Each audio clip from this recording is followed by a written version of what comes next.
Welcome to Startup Hacks, a We Global podcast. We explore the stories and secret strategies that women entrepreneurs use to save time and money when bootstrapping and building their businesses. I'm your host, Fernanda Carapina.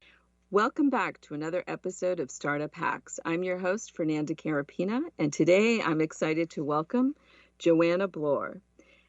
Joanna is a professional adventurer and startup junkie. She spent most of her career scaling brands such as Ticketmaster, Opentable, and Pandora.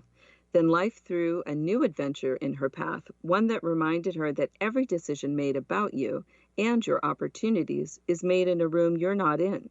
This both brilliant and painful experience had Joanna choose to pivot and start a new adventure. Joanna, welcome. Thank you so much for having me. I'm delighted to be here. Well, we are delighted to have you, and I know our listeners are in for a treat. So I wanted to start the show, if you don't mind. I'm sure you've done this a million times, but I really wanted you to share a little bit about your just personal background growing up, where you grew up, how you got started in this kind of work, or not this kind of work, but your corporate work back then. Absolutely. Accidentally, isn't that always the answer for everybody? Luck, skill, timing, and an eye for opportunity all linked together. Yeah, so I'll start out with, especially as I just said the word start, and I'm sure people are like, wait, what? She's not from America. No, I was actually born and raised in the southern part of the UK. And just to kind of paint a picture for people, went to a school that I now describe as like Hogwarts without boys or magic, which meant I had a fairly strict, weirdly Victorian childhood with all sorts of societal rules and regulations and expectations and all of that sort of stuff. And then through a very long story that, I will not get into, I ended up emigrating to Texas as a 15-year-old. And just to give the listeners the opposite version, the school I went to there was basically Friday Night Lights come to life. Really? And could not have been, like, imagine every stereotype of both of those works of fiction, and they were both completely true. And I thought the whole thing was one big surprise after another, and B, absolutely hilariously funny. I was like, oh my God, like America and Texas and cheerleaders and football and the whole thing was really fantastic. But, I tell that story, and why I think it's so important for me is I did shift from a world where I absolutely believed that my future was kind of mapped out for me. I had examples of people around me, and it's not that everybody did the same thing, but, my parents had a conversation with my teachers when I was in, I think the equivalent of US 6th grade, where they said I should study commercial art. And they have those sorts of conversations, and it's a very different education system and how you go through, but there was, I think if I had stayed, I would have probably ended up becoming a teacher, maybe even an art teacher. Who knows, right? Right. And when I moved to Texas, because of, again, a number of different elements to it, what I realized very quickly, other than, hang on a second, this is a very different game here, is that all of the rules that I had been told, other than the don't be a jerk and don't be a jerk to yourself or somebody else, and then generally don't do illegal things. That's a bad idea, especially as my stepfather at the time said that if they catch you doing something illegal, they'll deport you back to the UK. And I decided very quickly I wanted to stay in the US. But I realized that all of the rules were kind of up for questioning, and my attitude of, who says, and not in a mean way or an aggressive way, but I always just sort of look at things and go, hang on, who said that's the way you're supposed to do it? And especially switching from an all-girls school in the UK to mixed in the US, and while completely blown away by the freedom to choose my future that was allowed to me in the US, and especially the bonus points of, we think you're awesome because you sound funny, which I was like, wait a second, what? I also was really shocked by comments. Like I remember in a chemistry class, somebody putting their hand up, I putting my hand up at a question. I thought, this is what you do in class. And one of the girls coming up to me afterwards and said, you should be careful about how often you put your hand up because the boys won't want to go out with you. And I was like, are you kidding me? And so, my fiery independent, it's okay to be, I was given permission to be very different and saw the benefit of being different at a fairly young age, and got the opportunity to break the rules. And because, I'm old and ergo there was no internet back then, I also really learned the quite painful lesson of how important relationships are, and how if you want to be connected to somebody, it's your job. And if they decide they want to make an effort to connect back to you, then bonus, but you should never expect somebody to actually make the effort. But if you are willing to make the effort to stay connected to somebody, then relationships are these beautiful, magical things that last over time, which is why, I'm still friends with a girl I was basically pen pals with since we've been about 7 years old. And I tell that story because when you sit here and say, well, Joanna, what was your career? How did you get to here?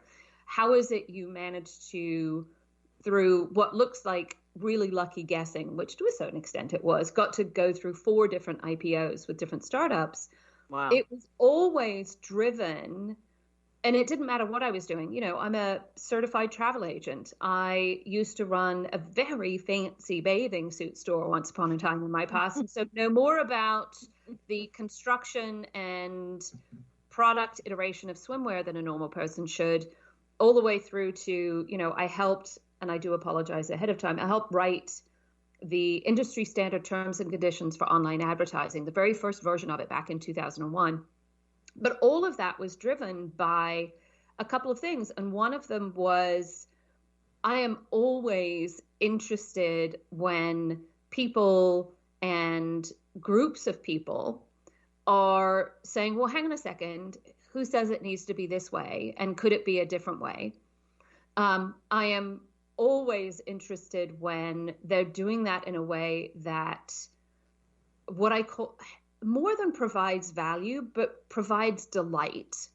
Really just makes somebody go, whoa, this is a different way of thinking. And is always a collaborative experiences with other people going along the way. And that's always been, well, I don't think I could have articulated it quite that succinctly in my past. That was always a driver for why I would choose to go work for what was City Search originally back in 1995, which was one of the very, very first kind of web companies that brought me to the Bay Area when I came here for Opentable. And, I think Opentable at the time had maybe 50 employees, all the way through to Pandora and all of the jobs in between. I was with Cena, which then got acquired by CBS Interactive.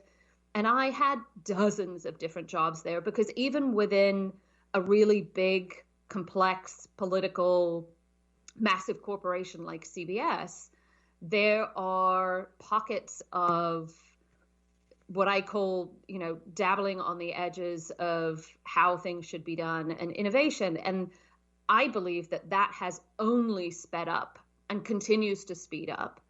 And so, when I talk to anybody who stands still long enough and will let me listen to me, I say, what new technology on the horizon is interesting to you, that is something that makes you delighted, and go learn about that and go play in that, because it's been the driving force for my entire career.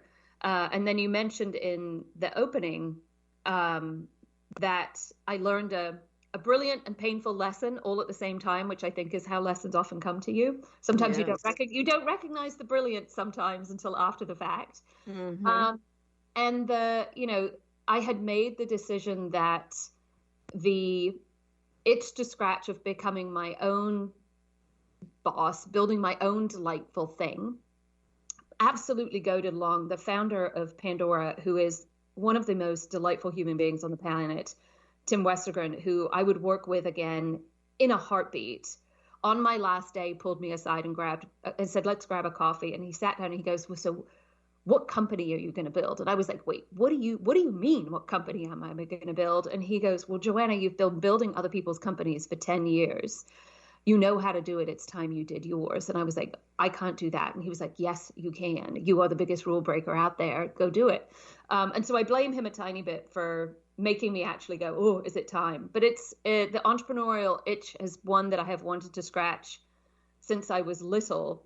And so, so then went out looking for the thing that delighted me, what I thought was fundamentally different from anything else I was hearing, and meant that I got to play with people in the process. And, 5 years later, here I am. Wow, that's an incredible journey. And I know that you've been so fortunate to work at a lot of these wonderful companies that, started with an idea and then just hit it out of the park, which doesn't happen all the time when you work at a startup. Perhaps you work at one that really is successful, but to work at 4 is really an incredible learning experience. So I'm wondering, when you did leave and you started your work as an entrepreneur and kind of went down your own path, were there some specific goals? Was there a why that you were trying to answer at the time, or were you just kind of trying to figure it out as you went? A bit of both. I think I would put 50-50 in both of those pockets of there was a specific goal and I was paying attention, only because I do, in almost everything I do, I hold contrary ideas in one hand. And the having a specific goal and not having a specific goal is one of those, as an example. Mm-hmm. I think that the specific goal was I was going to give myself permission, in essence, and I gave myself a period of time to do this in. I'm going to give myself permission to explore the idea of being an entrepreneur for a specific period of time, because, I had come from, and I think this is so common for people in general, especially a little bit later in life. I had been on somebody else's payroll my entire career. Now, I still think you have to learn how to deliver value and help people understand your value, even when you're an employee of somebody else. But, health insurance and all of that other stuff was somebody else's problem. I didn't have to think about that sort of thing. And so I was absolutely terrified, and not entirely sure that I could do anything. But I also knew, because I had a group of people that I surrounded myself with who played very different roles for me, and roles like one of them plays very much the role of mirror to me. You'll notice that I don't call any of the people around me mentors, because I think it's been overused and it talks about too many things. And I think you have to be specific, the same way you need different advisors when you're building a company. Right. But I had a mirror, and I think, mirrors are these unbelievably magical people who are completely egoless in their feedback. And are only actively ambitious for you, but they also can give you when you say or do this, or say or talk about this idea, this is what it sounds like to me, and is this what you mean it to sound like? Because often I work with a lot of entrepreneurs now. I work with a lot of people with all sorts of brilliant ideas, and often the idea is so fully baked in your head. Like I think about movie producers as an example, like they have, well, not even producers, directors, they almost have a vision in their head of what it could look like. Mm-hmm. And the hard part is articulating and creating that vision through to other people, and making mm-hmm. sure that your vision is actually aligned with your audience is quite difficult. That's actually the hard part. Having the beautiful imagery in your head, well, isn't easy, but it's certainly easier. So I have mirrors around me. I also have what I call potentialists around me. I call myself a potentialist, by the way. But potentialists are people who are fans of how you think more than what you do. Mm-hmm. And because they are fans of how you think, they are always genuinely curious about what